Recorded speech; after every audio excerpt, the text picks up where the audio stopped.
What's up guys, I am XxXSiXTyThR33 Z and I'm back here with the recapping vlog of what's happened at E3 this past week. I'd made a video exactly like a week ago talking about some stuff about the VR and the HoloLens coming towards the Microsoft era. Actually a recap of everything to do with E3, all the conferences. I think I downloaded 6 conferences and watched them all the way through, all the games that I've liked the most, and just everything I could gather on about them from just watching the E3 trailers. I haven't gone like online to find out any extra like news about besides one game, which is going to be at the very end. I've started with all the games like in order of so there was a lot of conferences to go through, and I've just finished up writing up everything I've seen about them from the actual conferences themselves.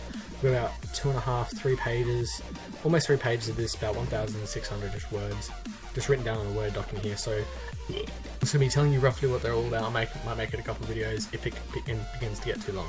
So we'll get straight into it, and we'll start with the EA conference. Now, there's only one thing I was really looking forward from the EA conference, and a lot of people were too, so I'm going to start off with this big one is Star Wars Battlefront. Now, we got stunning graphics here and the use of the props and locations from the original series, which is episode 4, 5 and 6, which is the first 3 ever made. Okay, so we got multiplayer modes, which is some really big ones. We've got up to 40 players to 8 players, which is obviously the Rebels versus the Imperials.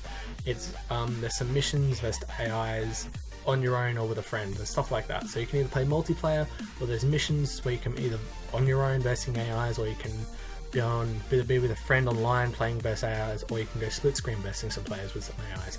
So it's a very wide range here. You got the gameplay that they showed at the EA conference is actually of their walker mode. Now this is basically replicated from the battle at Hoth, which is the Empire Strikes Back in the very start of the movie, which I actually just watched the other day with Maddie, who is just over here. So yeah, it's trying to replicate that, but it doesn't go exactly the way it happens. It starts it off as all the same. You got all the same walkers, you got all the people, but in the end it comes down to how each team plays, depending on who wins and what happens. So I'll get into what I've just got here. You can actually, what they talked about is you can use all the like vehicles that were from the movies. So like you got the speeders from episode 6, you got the X-Wings from 1 and 2, X-Wings from 3 and 4 and 5, I mean. You got the TIE Fighters from all throughout of it that you can all play as. You got jetpacks incorporated into the gameplay that they showed us. So a lot of guns from the original Battlefield, from the Star Wars Battlefield, as well as some new ones incorporated in there. You can also use the walkers, like the 2-legged walker things, as well as using the proper big 4-legged walkers that look like camels. It's just huge things you can use, and it's a big open environment. It's kind of like Battlefield, but has that nerd feel to it. So any kind of vehicle you see that's happening on the map of that gameplay, if you have seen it or not, you can actually play in. I don't know whether you spawn in as them, or once you spawn you die. I've never really played Battlefront all too much, but this is probably one of the first ones I ever play. I did play the original Battlefront. I have that on my old laptop, but I didn't really play it all that much. I just played it with some friends while I was in class when they were talking about history. So although the Rebels lost in the movie, you can change what happens and who wins in the game. You can also play as Darth Vader and Luke Skywalker as well. But that's all they've really shown us, except for, you know, that's going to be coming out in like end of this year, something like that. Yeah. Okay, so now I'm going to bring it to the PlayStation. Now PlayStation, they bought their way through Xbox on this one. So as a lot of people would have heard, okay, so we got the next one that was actually in the PlayStation conference. PlayStation have bought their way through the Xbox to get these rights, which is good on them. They use their money to their appropriate needs, and I'm already seeing a lot of people switching over to PlayStation 4 just because there's one game and the fact that they get all these things first. So basically we're talking about Call of Duty Black Ops 3. Call of Duty Black Ops 3 has been one of the biggest talks about since it actually been teased on that very fateful week. Now, so the beta is going to be released on about August roughly. Okay, there's no exact date, it's just within August. PlayStation actually got an exclusivity rights, as shown in this video right here. Mentioned, this is the start of a new era for PlayStation and this famed franchise. I'm pleased to announce today that starting with Call of Duty Black Ops 3, PlayStation owners will be the first to play all map packs from this great series. And in addition, PlayStation 4 owners will be the first to play the upcoming multiplayer beta for Call of Duty Black Ops 3 this August. They got the exclusivity rights to all the DLC first and the beta first, so I don't know whether they're going for the DLC like a couple weeks or a month before Xbox, as I've heard, but the beta should be a different story. I think it should either be 2 weeks, should not be a month, otherwise it's just too long to put ahead of other people. But it is still the fact that they have it first. I'm not going to go over to PlayStation because of that. Okay, I don't know if Payday 2 was in the PlayStation conference or the Xbox conference. I kind of missed track on it. I don't know what the full name is. I know there is a Payday 2. I don't know much on it whatsoever, but there is going to be a Payday 2 coming. I don't know of any release dates or any kind of weather for when they release it, like spring or autumn or the fall or something like that. Okay, so we got the Oculus. So we got the Oculus conference up next, which not many people had wanted to tune into, but Oculus is a very important role in the VR gaming world, as it's now incorporated into Xbox gaming and stuff like that. So we got the new Oculus Rift coming out. Okay, so they released it there. It's a whole brand new thing, and I'll leave a little trailer here right now.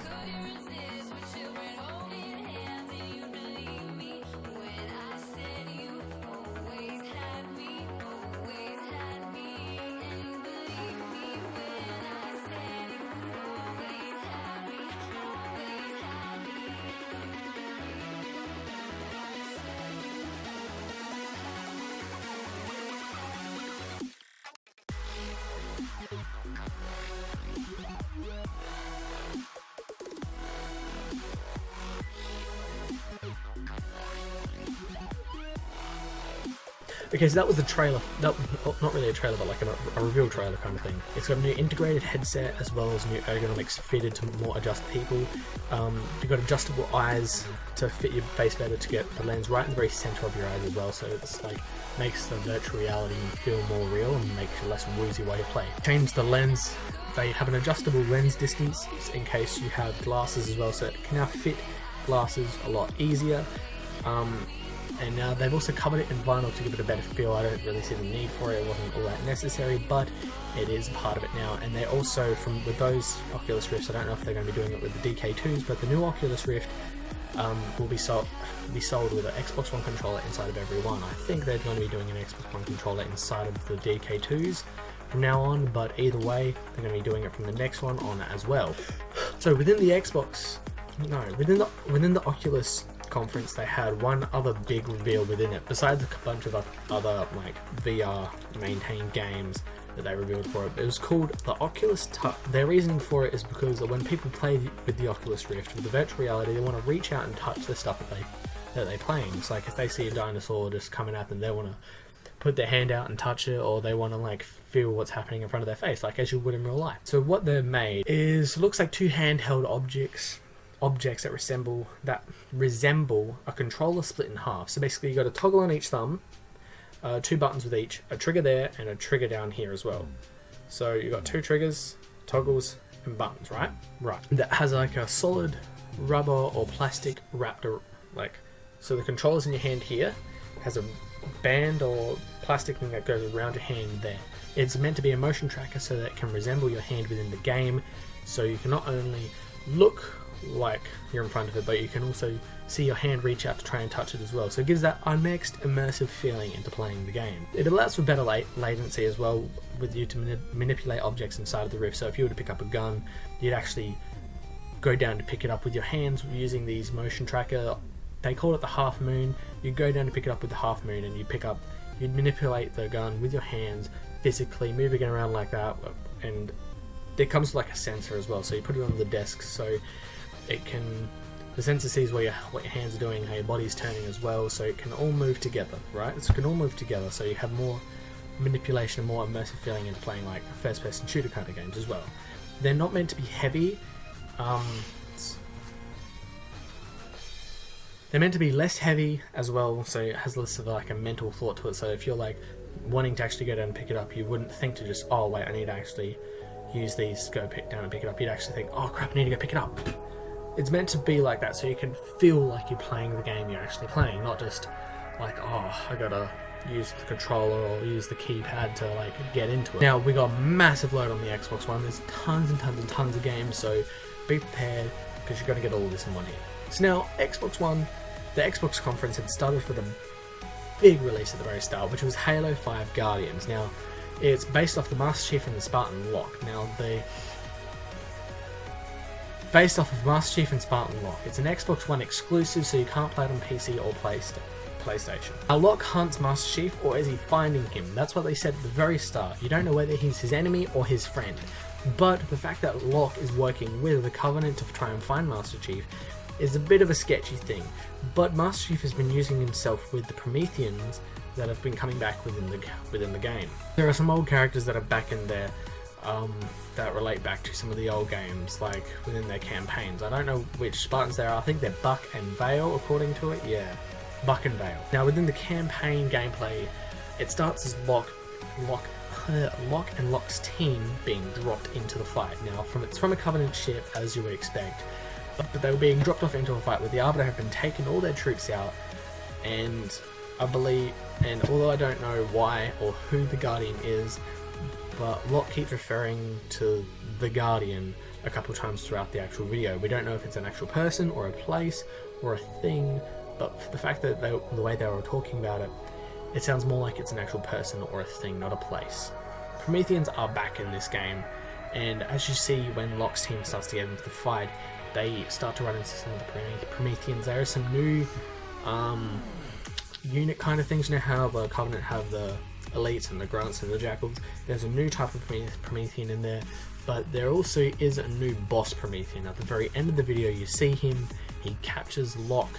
I don't know whether he kills him or not, but they cut it right there, which is a dick move because now we don't even know what happens. We're already left on the cliffhanger. We haven't even played the game, like the campaign of the game.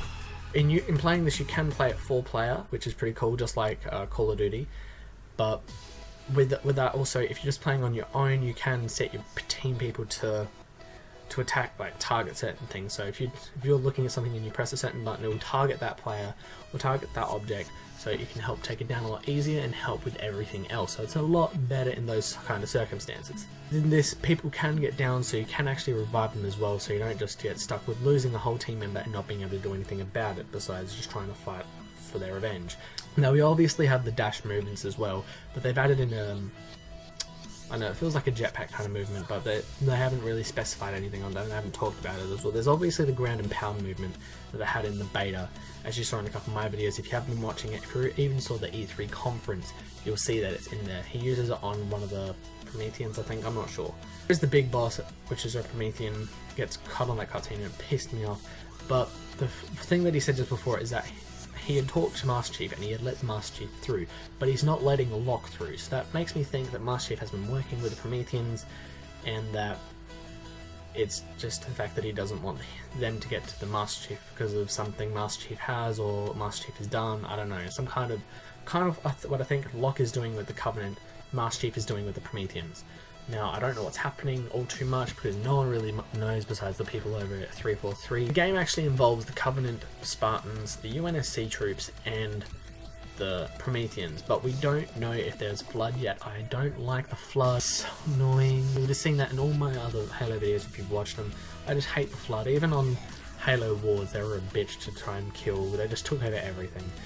But the release of the game is actually the 27th day of the 10th month of 2015, so it's at the very end of this year in October. Now multiplayer goes up to 24 players with AI integrated into it as well. Now the environments, not all of them are up to 4 times the size of the originals, like all the, say for instance Halo 4 maps, they're up to 4 times bigger than most of those maps. Not all of them, but there are some that are that big. But they showed a gameplay of a certain mode called Warzone. Within this, that's the one where it goes up to 24 players, and you have 4 teams. You have the blue Spartans, you have the red Spartans, you have the Covenant, and the Prometheans coming in. I don't know how that's all going to work. Obviously you're going to have people as the Spartans, but I don't know if they're going to have that split into 4 separate teams, so 1 person for each group. But either way, that's going to be a thing, and it's going to be a big clash. It's going to be like the new ground war from COD. I think you can play as them all, but I'm not too sure. Now not the Banshees, but the vehicles that are within the game mode, like there's banshees, mantises, the mantis walkers, warthogs, all those kind of things. They're in there, and you'll actually be able to use them. So that's good. It's not just another one of the ones where you just run around everywhere and you don't get any kind of vehicle. Now there's a lot toward the Xbox One announcements. So obviously the Xbox One has the new VR like related stuff, but they also have backwards compatibility, as I'll show you in this small snippet clip right now. Last year, the team decided to tackle a feature that has been consistently at the top of your request list. And while we weren't sure it was possible, today, I'm pleased to announce Xbox One backward compatibility.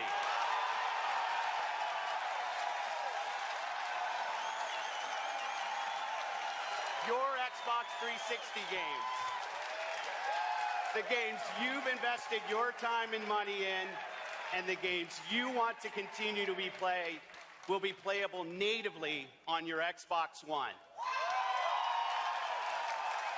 So yeah, they have backwards compatibility, which means you can actually play 360 on your Xbox One. You can download them straight to your Xbox One from the disc, as an update will be coming out in a couple months' time. You can download them straight to the console, or you can just play them off the disc. I'll probably just play them off the disc to save space on the console, and I'll bring a lot of the discs inside. But basically, 360s are no longer a necessary thing if you have an Xbox One. So don't just go sell it straight away, because they could become a collectible in time. But just know that if you have an Xbox One, you don't necessarily need your 360 once that update comes out. Now, they haven't said anything on connecting the servers from Xbox One to 360. That would be really cool if they could, because it would create more gameplay for games like Ghost and Advanced Warfare, which sometimes can, because of the two different consoles, not everyone had both, so they've split up all the servers, so it's less chance of getting a good server now. Which Ghost really has a bad thing with that. But also, games like Gears of War, so you can play Gears of War on Xbox One now if you really wanted to, and all those other great games like Skyrim and stuff. Now another one is that the new Xbox One controller is a lot like a SCUF, and incorporates a lot of things that SCUF do, as well as control freaks. Now if you don't know what a control freak is, it's basically an extended type of toggle, and a SCUF is basically one of the things that pro gamers would use. So they have the grip, they have the paddles on the back, and you can have adjustable trigger hairs and remappable stuff. It's a whole bunch of cool shit that makes playing a lot easier for like first-person shooter games, where you need that kind of fast reflexes, but you don't always have the time to take your hands off the toggles. But what they showed is this. So here's the little snippet of the little trailer reveal right now. Let me introduce you to the Xbox Elite wireless controller coming this fall.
So obviously, as you saw in there, you might not have caught it all. So I'm going to talk about it all right now, as this is a really cool thing. It is a lot like a SCUF, so SCUF might be losing some business on it, but it is called an Xbox One Elite controller. Adjustable to paddles on the back. They go in like a right angle shape up and down the controller. So you've got the ones that go up like that, and then you've got ones that go down like that, obviously, because they have them on the side of the controller. You've got adjustable trigger hairs, and if you don't know what an adjustable trigger hair is, it basically means you shoot a lot faster. So instead of going all the way down for it, you can go halfway or even quarter way or 1/3 of the way. It's a matter of how fast you want to be able to shoot. Now they're adjustable, you don't have to essentially have them on all the time. They have like a little slider button on the back of the thing just above the paddles for each trigger, so you can adjust it from min, meaty and maxed, so you don't have to have it small, you don't have to have it top, but you can have it fast, kind of fast, not fast at all, or well, not fast at all, it's just normal. Okay, so you can have adjustable D-pads as well as toggles, and the toggles is part of the thing, so I don't know if all the parts come together when you buy the Xbox One Elite controller. I hope you do, because that'd be so cool. You don't have to buy any extra spare parts and stuff like that, you don't have to buy controller kits. But all these things come off with the E, so you don't have to buy all those controller kits. So the way it showed in the video was that the toggles just come straight off of both sides. You can remap, you can also remap the AX B1 buttons for the paddles as well as the toggles and all the other buttons, which is really cool. There's got an extended grip on it as well on the inside, so you get more grip and less wear, more grip and less slip. I mean, this controller is meant to be compatible with Windows 10 as well as Xbox One, so you can seamlessly use it from the Xbox One straight to your Windows 10 PC, which is actually what I'll be getting when it comes out. Now, if you don't order Control Freakers, Control Freaks are extended toggles, and for the toggles that can be removed, Control Freaks are another like brand and company that professionals use to extend the accuracy for first-person shooters. So you have better accuracy, more leverage when you play, so it's more controlled really. Scuff and Control Freaks on there's a lot of business because of this simple fact. Not a lot of it, because a lot of people still like to go to the original, but not many people know about Scuffs or Control Freaks in general, so they could very well just go straight to that and not worry about getting Control Freaks and Scuffs. But again, it's cool because Control Freaks are customizable as well as Scuffs. So Xbox One Elite controller is just a standard Xbox controller that looks like a standard Xbox controller. There's nothing extra special like colors wise and patterns wise. It's just a standard Xbox controller with all this extra gears and gadgets, which is really good. Helps a lot of kind of like MLG gameplay. There will be an update coming out soon, not too sure how soon, but Xbox One will actually be moving on to Windows 10 compatibility as well. There'll be an update for it that will go onto that. So Windows 10 and Xbox One will be working seamlessly together to work with each other. So obviously before, as I said, any games that you can play on your Xbox One, you'll be able to play on your PC easy as all shit, and all your achievements can go straight over because it's all streamable, as well as the Oculus Rift being able to work with the Xbox One through your PC. If you're playing a game on the Xbox One, say like Call of Duty, and a PC gamer is playing Xbox One, so if an Xbox One player is playing a game like Call of Duty, there's a PC gamer playing a game like Call of Duty as well. Two separate servers usually. With Windows 10, they'll be combining the servers as well, so it means more people on the servers and more games can be found, which is a really good thing. Another thing from the Xbox conference is EA Access. Now, not many people know what EA is. EA is Electronic Arts. This announcement wasn't in the EA conference. I was surprised at that. I thought it was, but it was only in the Xbox conference. Now, EA is a type of gaming developer. They do games like FIFA, Titanfall, NRL, all those kind of shit. All those really cool games that I love and enjoy. They have a thing called the Vault, which is an EA Access Vault, which combines a bunch of different gaming titles onto one thing, and you pay $5 a month and you get all of them, unlimited access, unlimited use for during that month for that amount of money, which is basically over a whole year $60. Granted, it is still quite a lot added on with your Xbox Live added on, which is what overall could be up to $130, $140 for a year.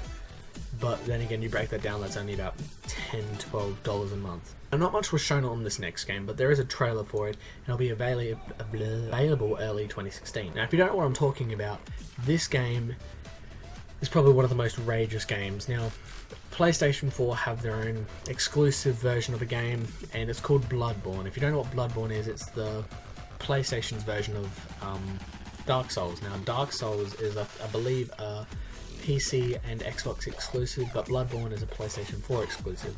But this game is Dark Souls 3. So this is the original gaming series coming back to life again with a new rage game, which a lot of people will be playing, and I'm not really too sure if I'll play it because I don't like raging all too much. I will be talking more about this game later on, as you'll see, because it came up in the Ubisoft conference and I have a lot more in it. Now, this one came up in the Ubisoft conference, so there's more in that one, which I'll talk about in a minute. But this is basically a game called Rainbow Six Siege, and if you don't know what Rainbow Six is, there's the people that brought you Rainbow Six Vegas and Rainbow Six Vegas 2. But this announcement that came from the Xbox conference is actually, when you buy Rainbow Six Siege, it will come with the full versions of Vegas 1 and Vegas 2 from the 360. Now, because Xbox is backwards compatible with 360 games, which means you'll be able to play both of those games on the Xbox One as well. Now, Siege will have a fully destructible environment, and it comes out 13th of the 10th in 2015, so basically 13th of October. And I'll talk a lot more about it in a little bit. Now, there is a new game that has been teased at E3. They gave almost nothing away. Thank you. Almost nothing away besides the very talk at the start saying, I want this game to be a real physics and real science and all that sort of stuff. So they're trying to make it most as realistic as possible. Okay, so I'm not sure what the name is. I think it's called Ion. It's basically spelled I-O-N. Yes, I-O-N. So Ion or Eon or something like that. But there's nothing on it except for this trailer that I'll show you.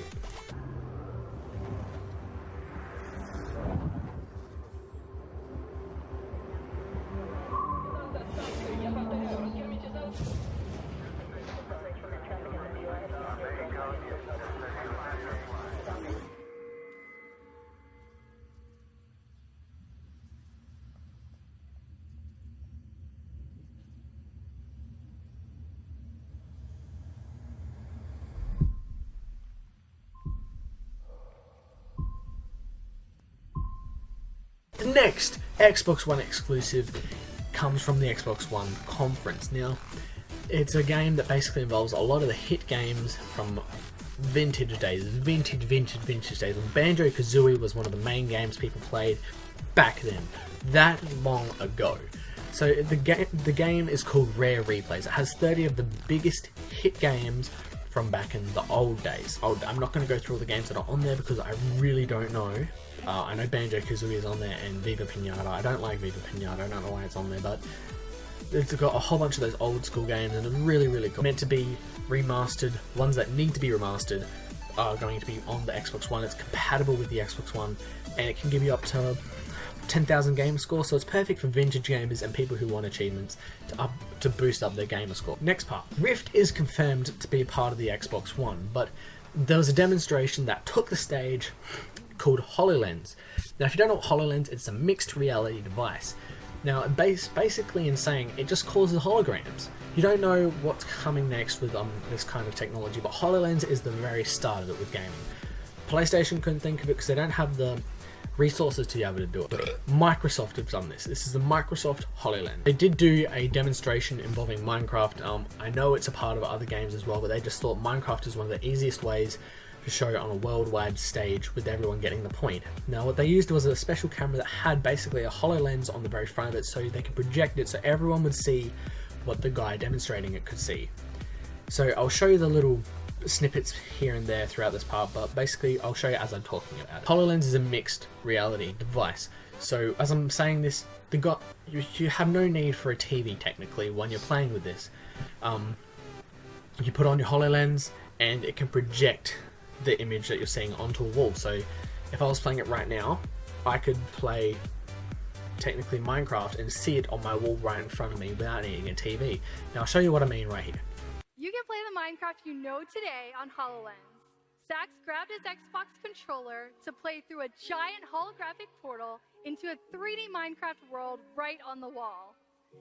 Even though I don't have a HoloLens, I'm able to play together with Sax from my Surface. Okay, so basically that's what I meant. Now, you see, with all these sort of things, they also made it like this is where you don't have to have a HoloLens to be able to join someone who's playing on the HoloLens, which they obviously had talked about. But in saying this, you don't have to just use it on a wall. What he does is he projects it onto a table. Now, it's not any special table, it's just a table with some Minecraft like logos and stuff on it, so everyone knew it was a Minecraft thing. But basically, he looked down at it and said, "Create world," and I'll show you what I mean right here. Create world. Okay, he said create world, and it just all came to life. It just all popped up. He was able to move it around and stuff like that. He could pull it up, swipe it across. He could zoom in on the other player in there and follow her around. Now, another part of this was that he could focus his zoom, say, onto one spot and say lightning strike, which caused a lightning strike, which can light TNT, light fires and stuff like that. He did it to light TNT in the demonstration right here. Step back. But he also did it to do this to pigs. He made zombie pigs. Like, come on. But in saying this, you can use this for other reasons. Now, what I mean here is that he pulled up the image so he can look under what was under the village that they were using as a demonstration, and basically it showed a stronghold of sorts, which has a lot of materials, has a lot of those like deadly things, but you can create the world coming to life in front of you. I don't know how it will work with a lot of other games, but it can happen, and it is starting to be a thing with HoloLens. So I hope you will like that part. As I was saying before, with Gears of War being able to be played on the Xbox One, they have decided to do this with at the E3 conference. They said the Gears of War Ultimate Edition, Gears of War Ultimate Edition. Now all Gears of War on 360 can now be played on Xbox One, but this isn't just getting Xbox. Why did you turn on? Xbox. Turn off. Xbox One. Or Xbox. Turn off. Yes. Thank you. They've remastered the old 360 games, which is Gears of War 1, 2 and 3. Remastered to 1080p and 60 frames per second to be able to be played on the Xbox One. So it's better than actually grabbing your 360 games and just playing it on the Xbox One. These are properly remastered to suit the graphics and play at their speed, which means better gameplay and just a better experience. But just before they left, the guy said, "Oh, wait a minute, there's one more thing I need to show you." So they showed us this. Gears of War 4, both of these two things, which is Gears of War, are exclusive to Xbox One only, as as Gears of War is an Xbox product. I don't know much about it, and I didn't really look any of it up, but it does look really, really cool, and the graphics are really good along with the details of the gun. And I think it follows a new protagonist from the old Gears of War. I'm not too sure on that either. But it's really realistic, and it's coming out early 2016, so around January, February, something like that. I'm just going to give you a quick recap on all the titles that were released in the Xbox conference, just before I move on to the next part.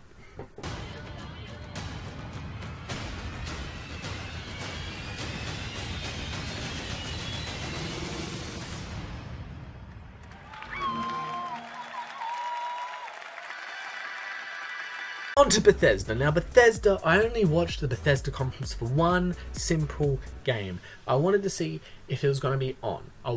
All the leaks of this year, well, Dishonored 2 has been leaked to think that, oh, they're going to be showing it at E3, and I was starting to doubt it. I was starting to think they're not going to show it, it's just a fake leak. But I was watching it through, and about 10 minutes in, they bring in the creators from the Arcane studio. It's Dishonored 2, and I actually cried when I saw this. Like, I was crying. Like, I felt like I was tearing up when I saw the Dishonored 2 one.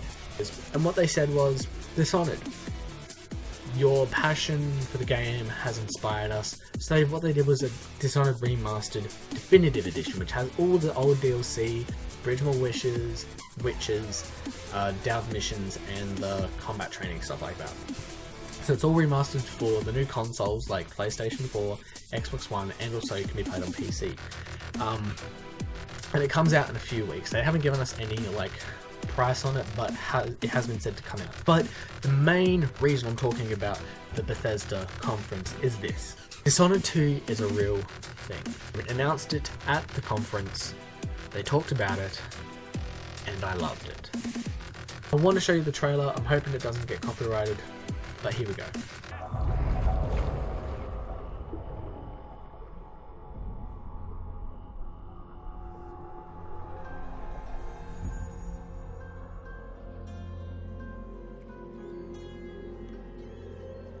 It's happened again.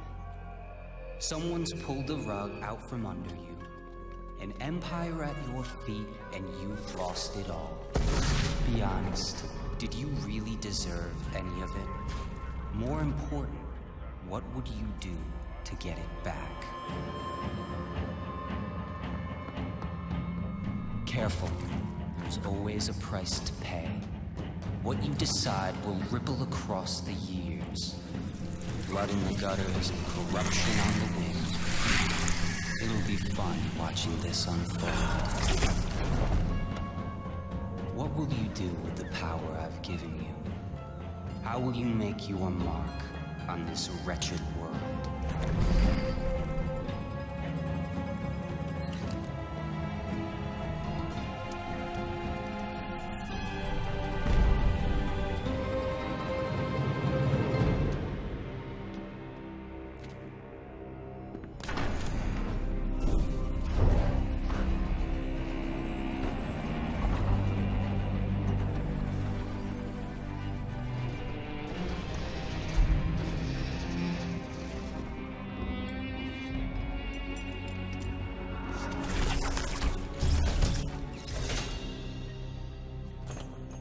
cover your face, but I know who you are.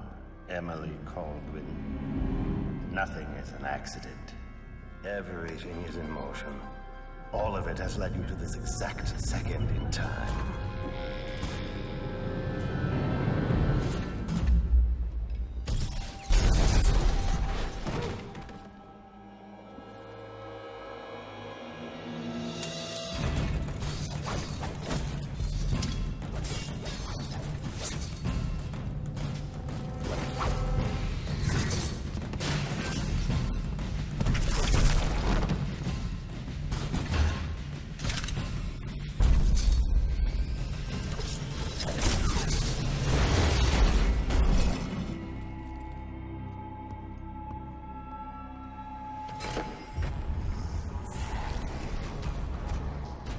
Before you strike.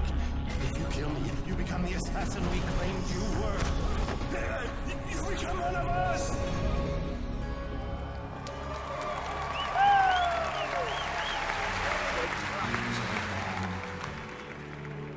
But it's always good to see a familiar face. Now it follows a new protagonist, which isn't Corvo, but you can still play as Corvo Attano. Corvo Attano was the old main character for Dishonored in Dunwall. This one is set in a new place called Kanaka. It's a coastal city on the edge of the world on Kornos, something like that. The capital city of Kornos is Kanaka, which is basically where Corvo's from as well. But the main reason why is this, you can also play as a new character, which is the one that I'll start off playing as well. I will do a let's play on that. I'll play the whole thing through for you guys. But basically, you play as Emily Caldwin. Now, Emily Caldwin was a little innocent girl in the first one. Now, we all expected to play as Emily Caldwin, but we didn't expect for it to be like this. It is set 15 years after the original one.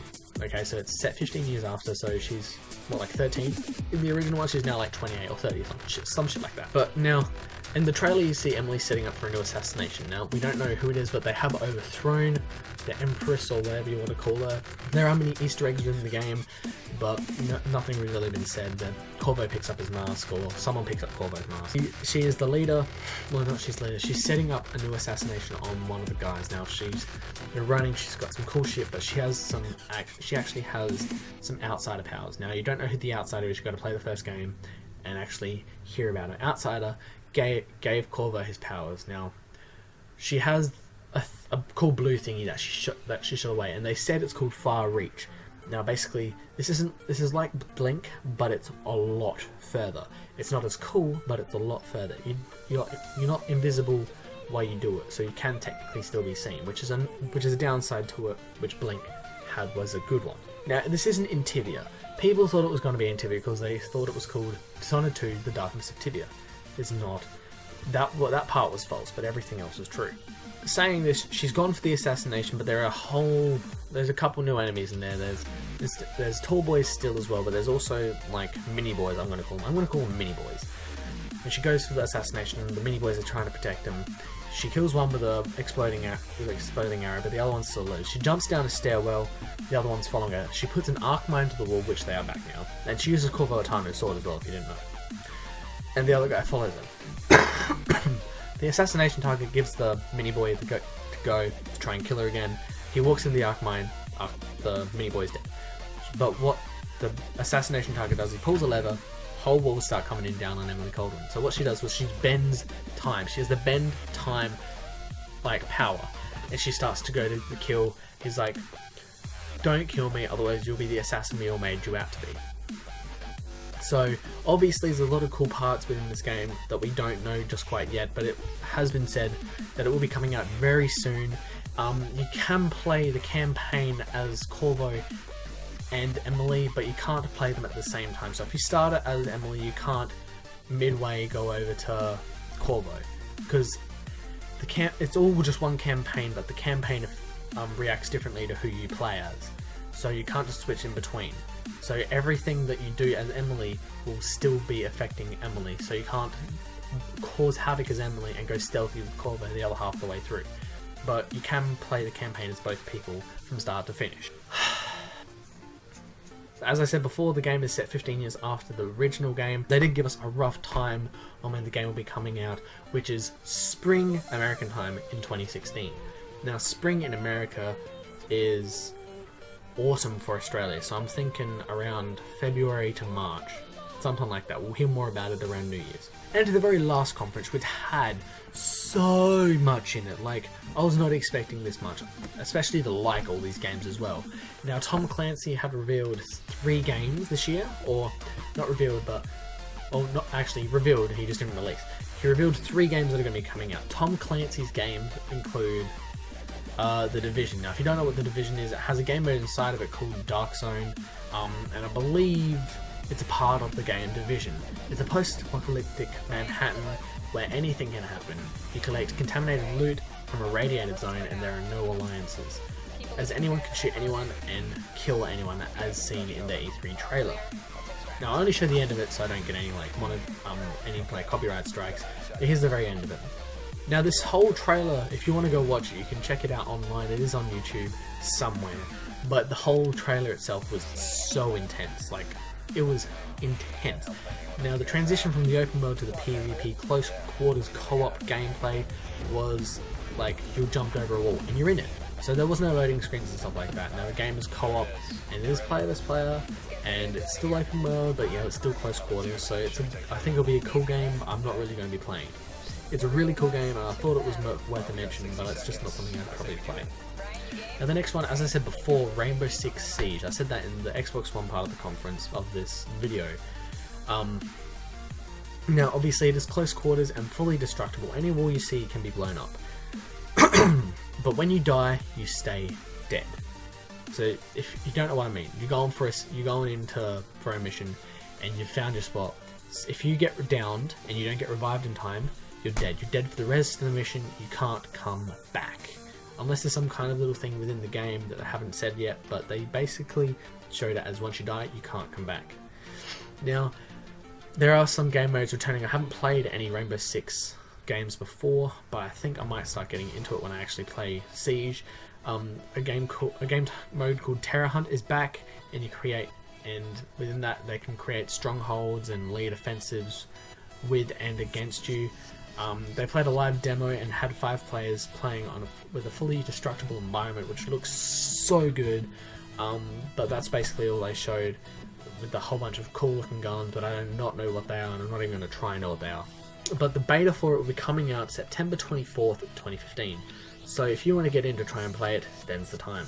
Now, the very last Tom Clancy game, and the third to last game that I'm going to be talking about within this video, or videos, is Tom Clancy's Ghost Recon Wildlands. Not Wildlands, Ghost Recon Wildlands. Now, it's about a drug game.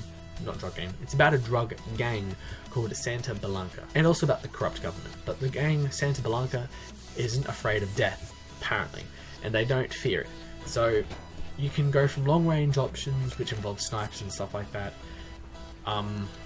with a casual feel to the game where you can like take out the main target and try and get the stuff and bring it back to you, or you can play with the stealthy mode where you go in at a certain point in time, you steal the target, you keep them alive, and you just blow everything up.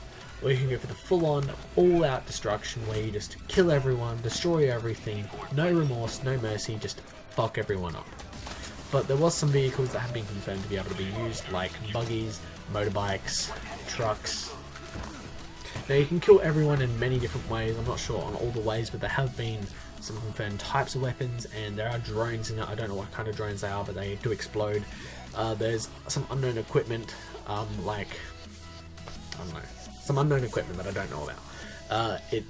The confirmed guns are assault rifles, LMGs, SMGs, pistols, and grenades. Now, it is a massively open world that resembles Skyrim with main and side missions, and it has day and night cycles, ranging from areas within the tropics, the deserts, ice and snow areas, Mediterranean, and just all over the world basically. Now, it's a lot like Skyrim with all those kind of main and side missions, but it's an open world as well as a closed world. Keep that in mind. The graphics were sick, and it was a pre-alpha nonetheless, so the graphics look great as a pre-alpha. They're going to look so good when it gets released to the public after the beta. Now, This wasn't just because it was the second to last game on the list, but actually in the conference I wanted to put all the Tom Clancy games together. This one came before the wildlands, but it's probably one of the games I'm looking forward to as well, and I know Maddie's going to want to play it eventually. The new Assassin's Creed. It's called Assassin's Creed Syndicate. Not Syndicate. Assassin's Creed Syndicate. It's set in old Britain, old London, stuff like that, when gangs were in London and they were a main thing. It's set in London 1868 during the Industrial Revolution. Now, the ability to use horses, like horse-drawn carriages, are available to allow another way of travelling, as well as trains. So you can get around the place a lot easier than just running and jumping everywhere and jumping into hay bales without any kind of fall damage whatsoever. There is a new fighting style as well from just the slash and dash and slice and dice sort of shit. It's basically it's used to beat people down. Instead of trying to talk them down and intimidate them, you can beat them down without killing them, so you can still have that positive side to a bad situation. It just creates a whole new hands-on beat-down experience, which just lets you immerse yourself even more into a game. It allows more complexity, basically.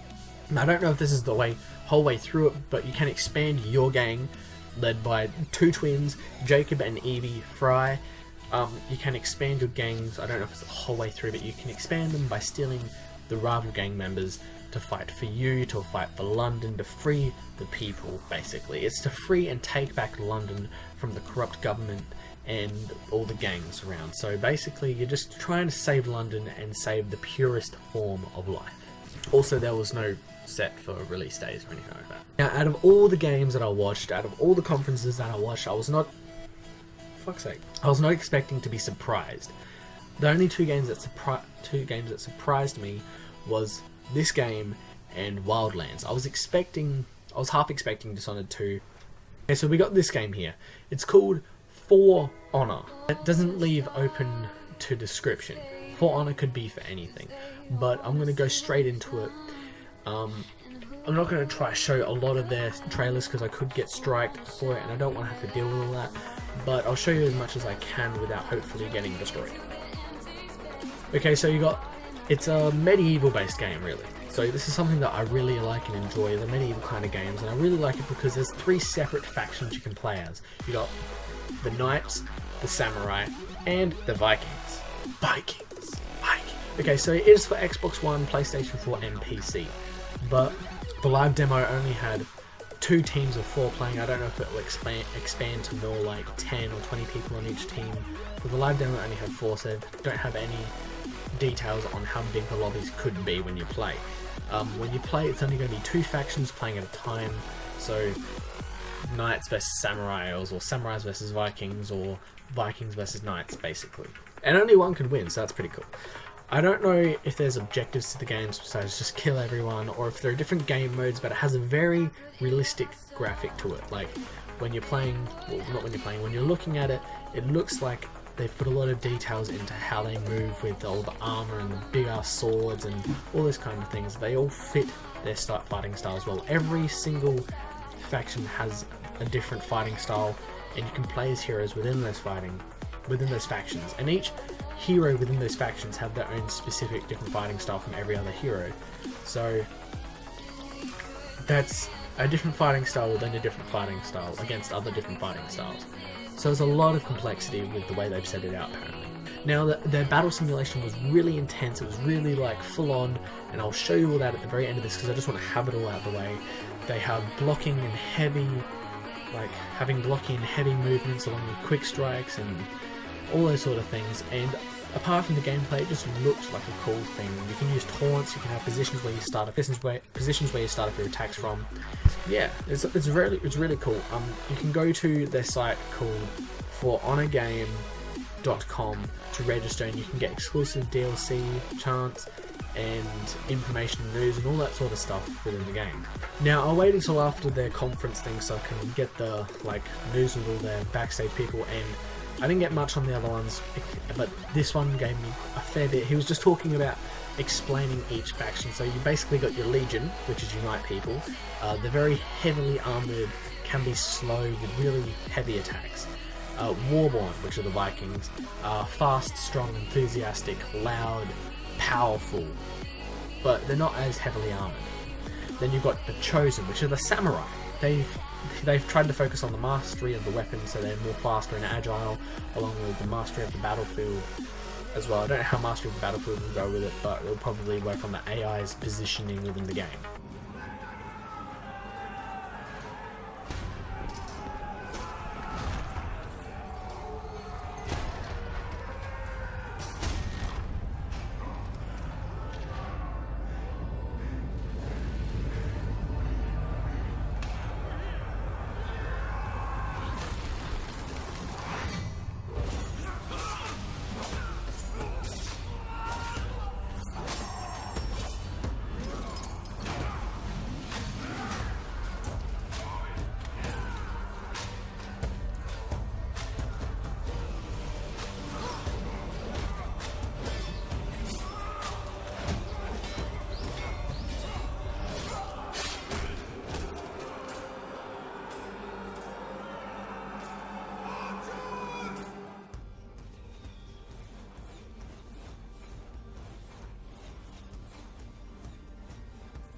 All right, thank you very much. So, that was just a tease of our current build. It's a taste of what For Honor has in store for you. But I know what you're thinking. I mean, that looks pretty cool, Vandenberg. But when can we play it? How about noon tomorrow at the Ubisoft booth with a 100% hands-on 4v4 multiplayer demo on console?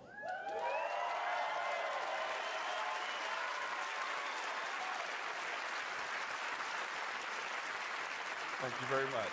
And for those of you watching at home, go register at forhonorgame.com to get more info and get a chance to be among the very first to play the game. Thank you very much, and have a great E3. So that was actually all that I had gathered from all these conferences. But thank you guys for watching. You can go to any of my links in the description for the Twitter, my Twitter, or Matt's Twitter, the Facebook page, and all that. You can share every video you see around. It all helps out the channel. We've recently been getting some more views on some of the videos. It's good fun. You can check out my last video, which is one that Matt was just watching, about the Bomberman finale. Surprise win, actually, with also a couple of videos before that. Me and Matt eat jalapenos. We stuck with hot food. I puked twice. Matt was in tears. I was in tears. There was just a lot of pain. I drank about 2 liters of milk, so go watch that. You might find a bit of a laugh out of it. But basically, thank you for watching, like, and subscribe. You can check all of these videos, all these like trailers out on YouTube itself. You just got to look in the game and then their E3 trailer. But other than that, I'll thank you all for watching. Thank you guys for watching, like, and subscribe, and I'll see you all in the next video.